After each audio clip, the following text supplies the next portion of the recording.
राज्य उपरे आउ एक घूर्णिबलय संभावना अक्टोबर 7 रे घूर्णिबलय सृष्टि नहीं आकलन करिसेंती पाणीपाग विज्ञानी। घूर्णिबलय प्रभाव रे 7 रु 12 तारिख जाए वर्षा लागि रहिबो। केंद्रीय बंगोपसागर रे घूर्णिबलय सृष्टि हेबार संभावना थिबा बेले विशेष करी उत्तर और उपकूल ओडिशा रे वर्षार प्रभाव रहिबो।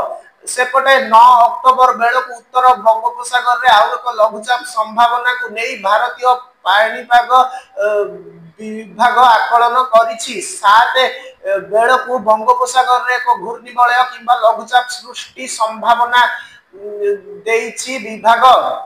एहा प्रभाव रे 7 रु वर्षा आरंभ हेबार संभावना देइछि विभाग। एपटे ट्रफ लाइन प्रभाव रे राज्य रे मेघुआ पाग सह हल्का वर्षा लागि रहिछि। आसंता 4 दिन जाए बिजुली घड़घड़ी सह वर्षार संभावना को नै चेतावनी देइछि पाणीपाग विभाग। आसंता 24 घंटा रे बिजुली घड़घड़ी सह वर्षार संभावना को नै 20 जिल्ला को हळदिया चेतावनी देइछि विभाग।